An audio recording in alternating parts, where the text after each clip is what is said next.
Hello friends, income tax के cases की series में आज जो केस हम डिस्कस करेंगे वो इस चीज को लेकर के है कि क्या असेसिंग ऑफिसर इस बिना पर किसी असेसी को सेक्शन 148 का नोटिस इशू करके असेसमेंट प्रोसीडिंग्स कर सकता है जब असेसिंग ऑफिसर को यह लगता है कि कोई एडिशन ऑलरेडी किसी दूसरे असेसी के हाथ में की जा सकती है, लेकिन असेसिंग ऑफिसर को यह लगता है कि यदि वो एडिशन उस असेसी के हाथ में आगे अपीलेट अथॉरिटीज के पास डिलीट की जा सकती है, तो क्या as a precautionary assessing officer किसी और असेसी के हाथ में सेम अमाउंट को ऐड कर सकता है सेक्शन 148 की प्रोसीडिंग्स के अंदर। यही इशू मुंबई ITAT की आई बेंच ने अपने एक case world sports group Mauritius limited versus deputy commissioner of income tax international taxation के केस में डिसाइड किया और यह case 130 ITR tribunal page number 641 पर रिपोर्ट हुआ। यह केस असेसमेंट ईयर 10-11 से रिलेटेड है। असेसी एक प्राइवेट लिमिटेड कंपनी है जो कि मॉरिशस में इनकॉर्पोरेटेड है और असेसी का जो काम है वो इस चीज को लेकर के है कि असेसी मीडिया राइट्स को आगे सब लाइसेंस करता है। पहले वो मीडिया राइट्स खरीदता है और फिर आगे उनको सब लाइसेंस करता है। प्रेजेंट केस के अंदर असेसी इंडिया और मॉरिशस के बीच में जो डबल टैक्सेशन अवॉइडेंस एग्रीमेंट है उसके तहत बेनिफिट क्लेम कर सकता है और असेसी की कोई परमानेंट एस्टेब्लिशमेंट नहीं है। ये इस केस के फैक्ट्स हैं। प्रेजेंट केस के अंदर असेसी का और एक एम एंटिटी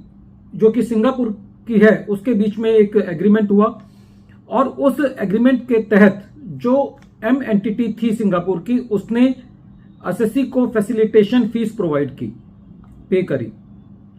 बाद में जिस एग्रीमेंट के थ्रू ये फैसिलिटेशन फीस पे की गई थी वो एग्रीमेंट रेस्किंड हो गया और एम ने वो सारी फैसिलिटेशन फीस इंटरेस्ट और लिटिगेशन कॉस्ट के साथ असेसी से क्लेम करी जिसको असेसी ने पे कर दिया। इसके बाद इनकम टैक्स डिपार्टमेंट ने एक असेसी था WI जो कि असेसी की एक इंडियन एंटिटी थी, उसके यहां सर्च की और उस असेसी के यहां सर्च असेसमेंट के अंदर इस फैसिलिटेशन फीस को उसकी इनकम में एड बैक कर दिया, ये कहते हुए कि ये जो एंटिटी है WI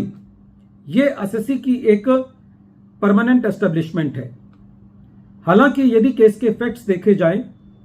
तो ना तो WI ने ये फीस रिसीव की थी और ना ही WI ने ये फीस वापसी की थी,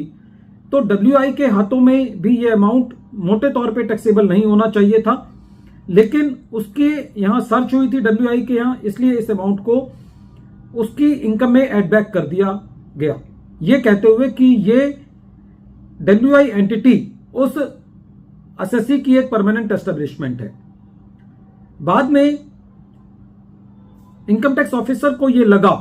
कि WI के हाथ में जो ये इनकम एड बैक की गई है हो सकता है कि ये इनकम आगे जाकर के उसके हाथ में सस्टेन ना कर पाए और हायर अपीलेट अथॉरिटीज उसको डिलीट कर दे। इसलिए असेसिंग ऑफिसर ने एज ए प्रिकॉशनरी मेजर ये रीजन टू बिलीव बनाते हुए कि असेसी की इनकम एस्केप हुई होगी, असेसी को सेक्शन 148 का नोटिस इशू किया और DRP की डायरेक्शंस को लेते हुए असेसी की इनकम में एड बैक कर दिया। जब ये असेसमेंट ऑर्डर पास किया गया तो खुद असेसिंग ऑफिसर ने अपने असेसमेंट ऑर्डर में इस बात को माना कि ये इनकम असेसी के हाथ में टैक्सेबल नहीं है, क्योंकि जिस फर्म से असेसी को ये इनकम रिसीव हुई है और जो असेसी है वो दोनों नॉन रेजिडेंट्स हैं। लेकिन फिर भी असेसिंग ऑफिसर ने खाली इस प्रिकॉशनरी बेसिस को लेते हुए कि यदि WI के हाथों में ये इनकम आगे जाकर के डिलीट हो जाती है तो कम से कम एक हाथ के अंदर ये इनकम टैक्सेबल रहेगी। जब ये मैटर ट्रिब्यूनल ने सुना तो ट्रिब्यूनल का ये कहना था कि एक बार कोई इनकम किसी असेसी के हाथ में सब्सटेंटेटिव बेसिस पर ऐड हो जाती है तो सेम इनकम को रेवेन्यू प्रिकॉशनरी बेसिस पर दूसरे असेसी की इनकम में ऐड बैक नहीं कर सकता। इसलिए सेक्शन 148 की प्रोसीडिंग्स को और असेसमेंट ऑर्डर को क्वेश किया। वीडियो के अंत में एक बार फिर मैं केस का नाम रिपीट कर रहा हूं। केस का नाम है world sports group Mauritius limited versus deputy commissioner of income tax, और ये case 130 ITR tribunal page number 641 पर रिपोर्ट हुआ। मैटर मुंबई ITAT की आई बेंच ने 24 मार्च 2023 को डिसाइड किया। Thank you friends.